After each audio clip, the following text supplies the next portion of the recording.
The year 2025 presents a unique astrological dilemma. You have an unsteady Mars going back and forth until April. Saturn transit happens in end March. Guru does a double transit with the first one happening in mid-May. Rahu-Kethu transit happens in end of May, and then Saturn turns retrograde from July until end of November. Guru's second transit will be from the mid of October until the 5th of December. No matter what Rashi you are, there is no use in looking at the transit of just one planet. You must try to get a grasp of the net effect of all the mentioned transit. My predictions will touch mainly on Jupiter, Saturn, Rahu and Kethu. Leo the Lion is a special one. I have touched on my previous videos how the journey will be a tough one for you. Saturn's journey in your 7th house might have caused some sort of paradox, imploring you to re-evaluate your relationship with your partner, let it be a business partner or your life partner. Kethu didn't make the situation any better, sitting firmly in your 2nd house, but fortunately kept under check by Guru from the 10th house. If you are running a retrograde planet Mahadasha or Sabdasha, you may have made a lot of money, but Kethu would have blessed you only once he was satisfied that you have made a huge sacrifice. Rahu is already in your 8th house. I guess by now, some of you may have come to accept a life of solitude, unmet expectations with your partner, lack of support and happiness at the home front, big changes at your place of work. Friends would have come to your help, only to get you into more trouble later on. Venus was with Saturn but left to join Rahu on the 28th of January. Venus conjunction with Saturn would have helped bring back some love and harmony into your relationship. Your own Rashi Lord Sun is moving into Kumbha on the 13th of February. The Sun will be with Saturn until the 14th of March. Please navigate this period very carefully as you are heading into a thunderstorm. And why do I say that? Saturn is preparing to leave Kumbha, and the Sun is now entering Kumbha. Kumbha is Saturn's own house. Even though the Sun is more powerful by all means, the Sun is essentially stepping into its enemy's territory. These are two important but powerful grahas, and they have quite the opposite personalities. If you want to let your relationship fail, you can just ignore Saturn's lessons and bulldoze your way through using the Sun's energy and ego. If you want to save your relationship, you must capitalize on all the hard work Saturn has done for more than 2.5 years. Now use the power of Sun to complement the power of Saturn. Sun brings hope, light, a new beginning. Use the Sun's transit to light up your relationship. Do not sit down and argue. Accept each other as equals. Call for truce. Take your partner out for a walk, to the movies or anything that fancies you both. You have to initiate the move. Venus, meanwhile, is being exalted or very powerful in Meena. The conjunction of Venus and Rahu in your 8th house is already somewhat tricky, and especially when Guru was retrograde until about the 5th of February. Venus is leaving your 8th house only on the 31st of May. For the major part, while Venus is there in Meena, it is involved in Paviyartana Yoga with Jupiter. This is an exchange of lords between your 8th and 10th houses. The stage is already set for a sudden transformation related to your work. Saturn is then entering your 8th house by late March. This is also known as the Ashtama Shani. Sudden change in residence, change in job, allegations or troubles at the workplace, demotion, health issues, death in the family. You may face some, you may face all. Saturn's transformative power here is unleashed with some form of urgency. He is there to expose secrets about yourself and also about others. Now remember, when Saturn enters your 8th house, Venus and troublemaker Rahu are already there. Be careful with female bosses and employees. Avoid the office scandal. Venus is the cotton, Rahu is the fire, but Saturn is the punisher. You do something stupid, you face the consequences. You are about to discover how someone has been fooling you all this while, and the world is also about to discover your weaknesses. It may have to do with your job, a skill deficiency, whether you are going to pursue a change in job or take up an offer of transfer within your organization, or take up an offer to undergo further training. Please wake up and do something. The time to transform is now. The time to leave your comfort zone is now. The more you resist change, the more you will be punished. Saturn is going to rip you apart from relationships and issues that are slowing you down. If you are an assistant manager hoping to become a manager, all of a sudden you may find yourself demoted. And Saturn wants you to think, will I ever become the manager? Why not? What don't I have? What am I lacking? Or is it because I'm working at the wrong place? Is this the right organization for me? Where will I be in the next 10 years? What do I need to do about it? This is what Saturn wants you to think. Ashtama Shani is a wake-up call. You see, after the 8th transit, Shani has to move to the 9th transit. That will be in the year 2028. But 9th house has to do with achieving the higher goals in life, let it be skills or education. But what do you need to learn? What skills are you lacking? Shani will show it to you now during his 8th transit, and he shows it in a very embarrassing way. Now Leo, you must also remember, your Rashi Lord is the Sun. The Sun, the greatest of them all. Deep within you know how to deal with the challenges. You have the inherent capability to bring anyone down to their knees. You know how to manage stress, manage change, manage the damage to your reputation, manage the threat to your position. The key word here is to manage, not react.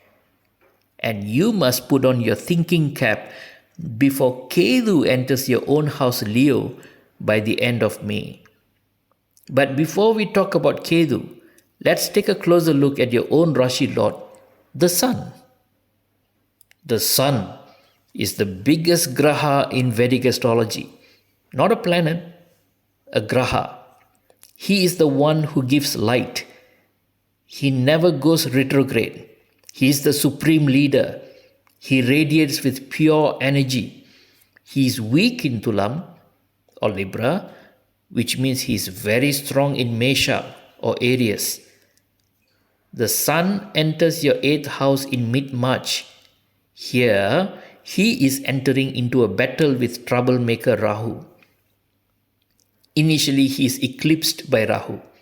But Sun, being the Sun, of course, will eventually throw light onto all the mischief Rahu had been causing.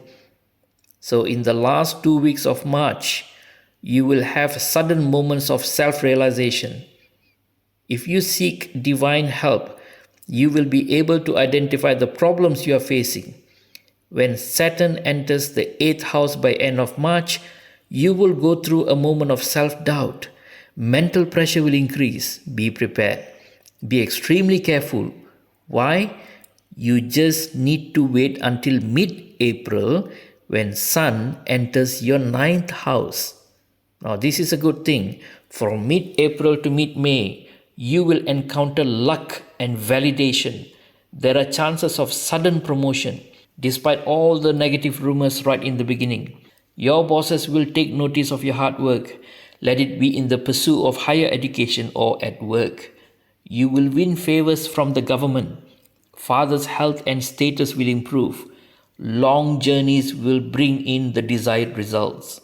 So don't burn the bridges with people of authority. Sun will enter your 10th house by mid May, and on the same day, Guru will enter your 11th house. This is going to be a game changer.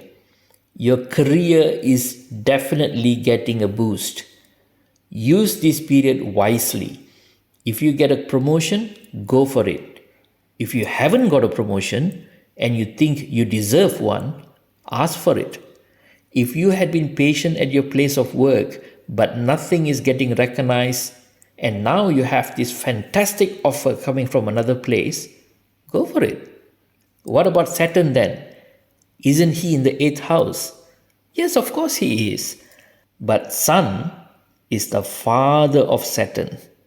What the Sun gives, Saturn can only delay but cannot deny. Through the 8th house, Saturn is also demanding change. When good change comes your way, just take it. Furthermore, Saturn will turn retrograde between mid-July until late November. This will be the honeymoon period in your new job, your project, or career change. Guru's transit into your 11th house will also help your 5th and 7th houses. Guru is transiting in mid-May, by the way. Your children will prosper. You may also get a child. Relationship with your partner will improve by leaps and bounds. The only setback in all this is going to be you. Why do I say that? By the mid of May, both Rahu and Kethu are continuing their retrograde journey to enter your 7th and 1st houses respectively.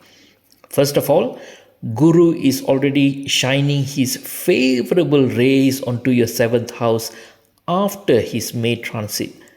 Rahu enters the 7th house, initially trying to cause trouble in your partnership.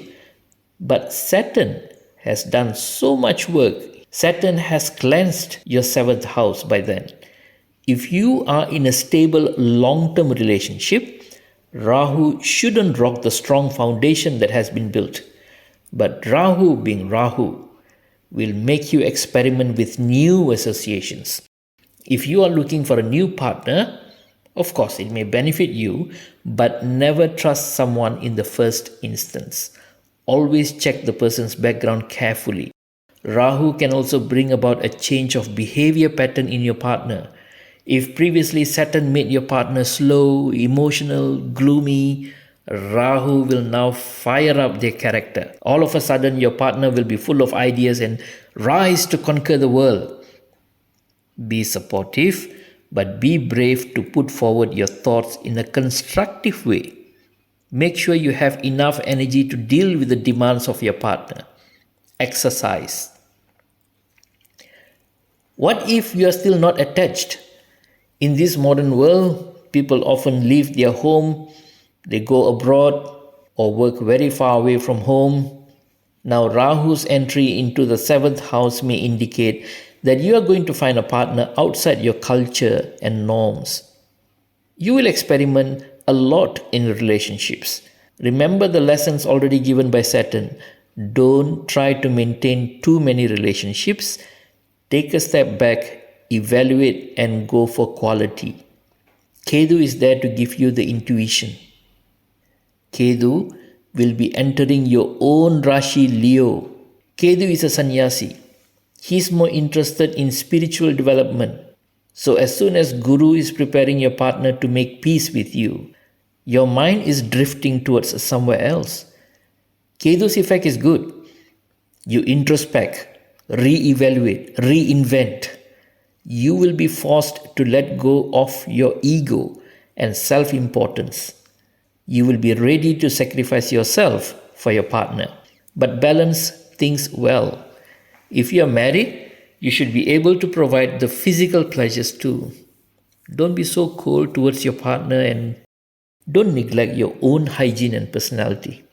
Ketu isn't bad, Of course, Ketu can even make you a vagabond. That's why I talked about hygiene and personality. But Ketu gives you a different kind of transformation. You will have premonition. You will know things before it happens. This sudden realization may actually silence you.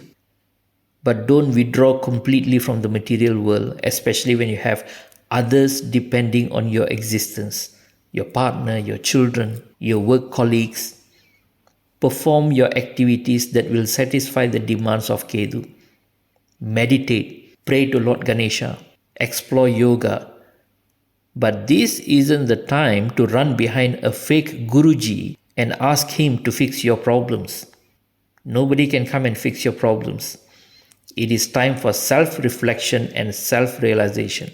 That's what Ketu wants. But you must make a conscious effort to wake up from your dreams and grab the opportunity that Guru throws at you. So basically, while good things are happening, Ketu is demanding you to withdraw from the world. So here is where you must make a conscious effort to wake up and grab the opportunities that Guru throws at you. If you miss the boat, the next favorable Guru transit will be a good 2 to 3 years away. The Guru transit in 2025 is into your 11th house. This is a very favorable transit. Guru is the lord of your 5th and 8th houses. The 5th house signifies love, children, luck, creativity. Now the 5th is going into the 11th. Means you will benefit through children, through your luck and creativity. This is enough to counter the other effect of Guru, because Guru is also lord of the 8th. 8th in the 11th can also bring sudden luck, or at least gains through a big transformation. Again, I'm saying embrace change and transformation. Later this year, Guru will make a brief transit into your 12th house. This is a special event which will happen between mid-October to the 5th of December. It's a good time to go on a pilgrimage. There will be a rise in expenditure, sudden expenditure, but you will be able to recover the money that you spend. Ensure that you have enough savings at all times though.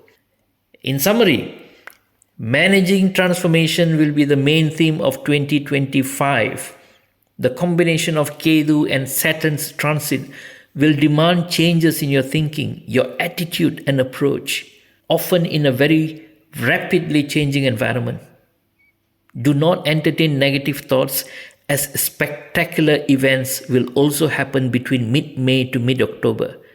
Seek divine interventions and make some smart moves at the right time. Ketu's transit will open up a very high level of thinking. Seek within for answers. Trust your intuition more than the advice coming from the others. Good luck.